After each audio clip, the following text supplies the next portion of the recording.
Hello बच्चों, नमस्कार सभी को। स्वागत है आप सभी का साइंस एंड फन पर, जहां टीचर्स आपको दिल और दिमाग दोनों से पढ़ाते हैं। उम्मीद रखता हूं आप लोगों के 11th स्टैंडर्ड के एग्जाम्स खत्म हो चुके होंगे और आपके रिजल्ट भी कईयों बच्चों के तो आ गए हैं और कईयों की तो 12th स्टैंडर्ड भी स्टार्ट हो चुका है। लेकिन 12th स्टैंडर्ड की मैथमेटिक्स स्टार्ट करने से पहले कुछ टिप्स आपको देना चाहूंगा, जिस टिप्स को फॉलो करके, जिस मिस्टेक को ना करके आपके मार्क्स में बहुत फर्क पड़ेगा, आपकी तैयारी में आपको एक स्मूथनेस सी दिखाई देगी। ये मैं अपने पिछले कई सालों के एक्सपीरियंस से बता रहा हूं। मैथमेटिक्स के कॉन्टेक्स्ट में अगर एक बात करूं तो बच्चा 11th स्टैंडर्ड की मैथमेटिक्स पढ़ता है तो उसको एकदम नई सी मैथमेटिक्स लगती है, क्योंकि वो 10th स्टैंडर्ड की मैथमेटिक्स से बहुत अलग होती है।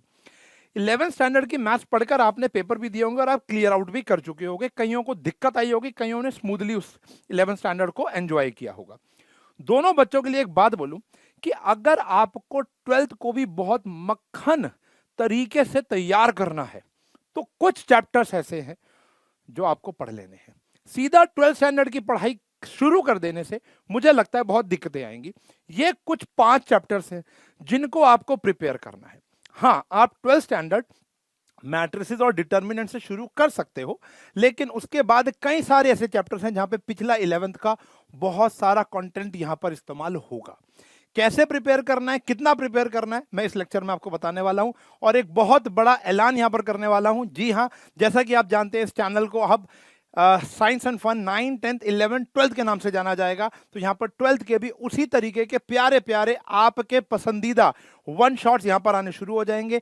Detail lecture with extra question, और जिस तरह हमने 10th वाले बच्चों को लाइव लेक्चर्स में पढ़ा पढ़ाकर बोर्ड एग्जाम्स में 80-20 रूल दे देकर बढ़िया नंबर दिलवाए और 80-20 रूल को इतना फेमस कर दिया, इतना रियलिस्टिक बना दिया, जो हम 12th स्टैंडर्ड के साथ भी इस साल करने वाले हैं। लेकिन वो 80-20 रूल उन बच्चों के लिए ज्यादा सक्सेसफुल होता है जो पूरे साल कड़ी मेहनत करता है, जो पूरे साल हमसे जुड़ा रहता है। तो प्लीज इस साल पूरे साल 12th स्टैंडर्ड के लिए भी आपको हमारे साथ जुड़े रहना है। अब बात करते हैं उन 5 चैप्टर्स की जो आपको बिल्कुल नहीं भूलने। इनको आपने रिवाइज करना है। कैसे रिवाइज करना है, कितना रिवाइज करना है, ये सुन लो। देखो, सबसे पहले बात करें तो रिलेशन एंड फंक्शन की। जैसे Baahubali the beginning and Baahubali the conclusion था, यहां पर रिलेशन एंड फंक्शन जो 11th में पढ़ा था, 12th स्टैंडर्ड का भी चैप्टर नंबर 1 क्या है, रिलेशन एंड फंक्शन है। यहां पर आपने रिलेशन के बारे में जाना, फंक्शंस के बारे में जाना, वहां पर आप रिलेशन और फंक्शन के टाइप्स के बारे में जानोगे। यानी जहां आपने यहां खत्म किया वहीं से वो चीज शुरू होगी।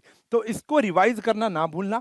मैं अपने पेड बैचेस और जब मैं यूट्यूब पे पढ़ाता हूं, ऑफलाइन के बच्चों को पढ़ाता हूं, तो 2 दिन रिलेशन एंड फंक्शन में 11th स्टैंडर्ड का पूरा रिवाइज कराता हूं, क्योंकि ये मजबूरी है, नीड ऑफ आर है। फिर आता है ट्रिग्नोमेट्री। भैया ये अकलौता चैप्टर ऐसा है जो मिनिमम 50% से ज्यादा मैथ्स 12th क्लास की मैथ्स में कंटेंट में इस्तेमाल होगा। जैसे वैसे तो छोटे छोटे बहुत सारे चैप्टर्स में होगा ही होगा। जैसे chapter number 2 inverse trigonometric function, matrices determinant में इस्तेमाल होता है। Chapter number 5 derivatives continuity. Chapter number 6 application of derivatives, integration. Application of integration में इतना नहीं होता, लेकिन 9th chapter that is differential equation बहुत इस्तेमाल होता है, और थोड़ा बहुत वेक्टर और 3D के अंदर भी ये इस्तेमाल होता है। तो ये बहुत सारे कंटेंट में इस्तेमाल होगा, खास करके इसके फॉर्मूले। आपको रिलेशन एंड फंक्शन पूरा पूरा पढ़ना है 11th स्टैंडर्ड का, लेकिन ट्रिग्नोमेट्री पूरा नहीं पढ़ना। आपको सिर्फ पहली 2 एक्सरसाइज और सारे के सारे आइडेंटिटीज एंड फॉर्मूला याद होने चाहिए। प्रूविंग वाले क्वेश्चन आपको नहीं रिवाइज करने। फिर आता है लिमिट्स एंड डेरिवेटिव्स। फिर वही बोलूंगा, लिमिट्स एंड डेरिवेटिव्स का कंटेंट बढ़ जाएगा, ये वाला सारा का सारा दोबारा आएगा। तो आपको ये वाला चैप्टर दोबारा से करना है, क्योंकि ये भी चैप्टर 5, 6, 7, 8, 9 5 चैप्टरों में लगने वाला है। डेरिवेटिव्स, एप्लीकेशन ऑफ डेरिवेटिव्स, और जिस बच्चे को डेरिवेटिव्स नहीं आता वो एंटी डेरिवेटिव यानी इंटीग्रेशन नहीं पढ़ पाएगा। तो भैया 7, 8, 9 पढ़ने के लिए 5, 6 आना चाहिए, 5, 6 करने के लिए लिमिट्स एंड डेरिवेटिव्स आना चाहिए। Got it.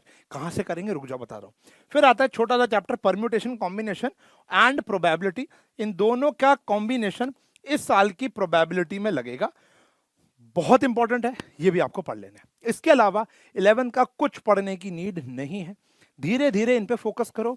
मेरे 11 के वन शॉट्स देख सकते हो, या अगर आपके पास पुरानी नोटबुक्स हैं वहां से आप पढ़ सकते हो। मैं अपने पेड बैचेस के अंदर और कहीं ना कहीं यूट्यूब के अंदर भी इन सारे चैप्टर्स को री एक्सप्लेन करके ही आगे बढ़ता हूं, लेकिन ऑब्वियस बात है परम्यूटेशन, कॉम्बिनेशन या प्रोबेबिलिटी जैसे चैप्टर्स को दोबारा नहीं कराया जा सकता। तो मैं आपसे अनुरोध करूंगा कि 11th स्टैंडर्ड के लेक्चर्स को देखकर ही आप 12th लेक्चर स्टार्ट करेंगे। Got it?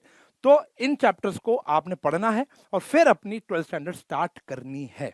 Okay, chapter prepare करते रहेंगे, फिर आगे बढ़ेंगे। बहुत सारी ऐसी और टिप्स होंगी जो पूरे साल मैं आपको देता रहूंगा 12th स्टैंडर्ड की। वन शॉट आने वाले हैं, मोहल्ले में ढिंडोरा पीट दो कि जिस प्रकार प्यारे प्यारे क्रिस्प लेक्चर बनाए थे 11th स्टैंडर्ड के, आप लोगों ने बहुत एंजॉय किया है, बहुत व्यूज हैं उस पर, बहुत प्यार मिला है हमको उस पर। ऐसे ही 12th स्टैंडर्ड के लेक्चर्स भी इसी चैनल पर आपको मिलना बहुत जल्द शुरू होने वाले हैं। तो मिलूंगा लेक्चर्स में, तब तक के लिए bye bye, take care, have a nice day.